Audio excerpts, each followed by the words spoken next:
Well, I'm evolving, as President Obama would say.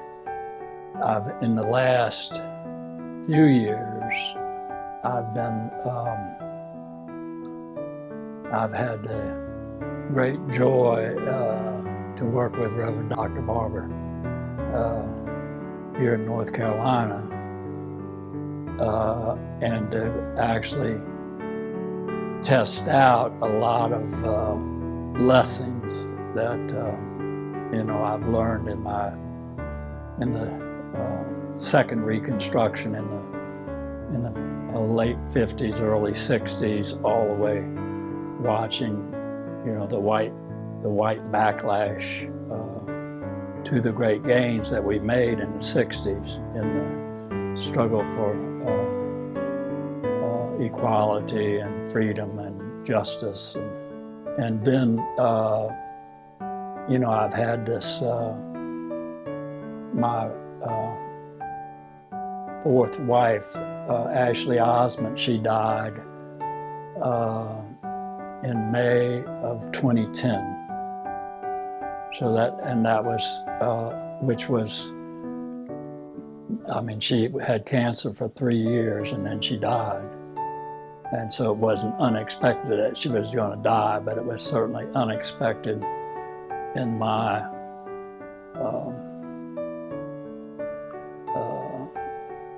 expectations of my life, that I would be with her, until I died. In other words, I'm 80, and I was like a quarter of a century older than her, and so she would have outlasted me quite a bit, and I would not have to go through these late changes in my life, which I've had to do because she was my closest friend and wife and lover and mother of Sonny. And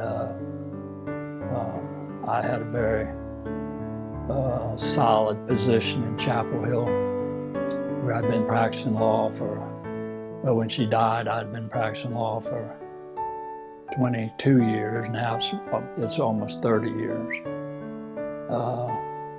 And most people saw me as a fairly radical civil rights lawyer in Chapel Hill, challenging the university and various racist institutions in the state.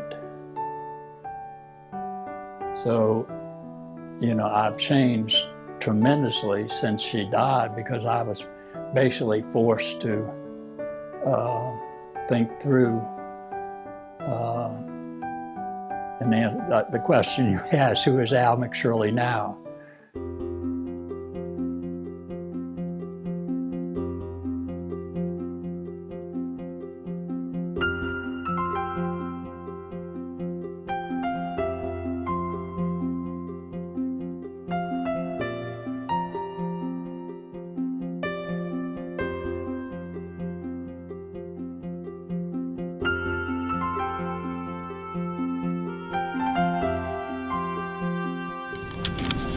My sisters and brothers and cousins.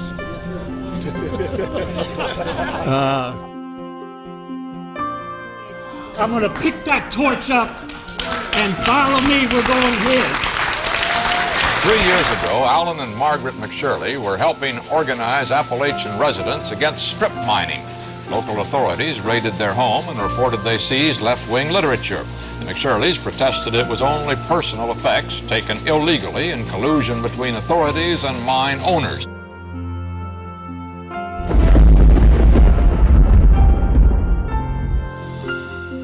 It was subpoenaed in a Senate probe of anti-poverty activism and urban disorders. The McShirleys, who called themselves rural revolutionaries, refused to produce the material. Well, today he was sentenced to a year in jail, she to 3 months for contempt of Congress. The thrust of black power to me meant that white people should go back and work in the white community. And that was a real, that was disconcerting, because the white community were the people who had shot at us for working and living with black people. They hated us. Al McShirley helped to author the resolution. A civil rights lawyer in his own right. Now, when we're looking for evidence of racial animus, of racial hostility, of racism in the court system, what we're looking for, people know they don't use the N-word much anymore.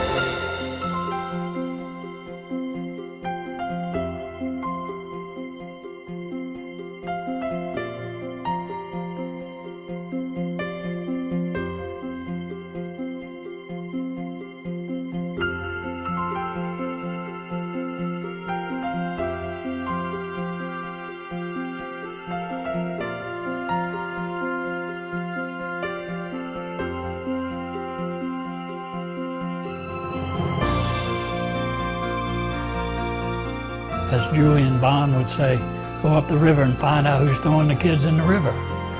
And throw that son of a bitch in the river. That's it.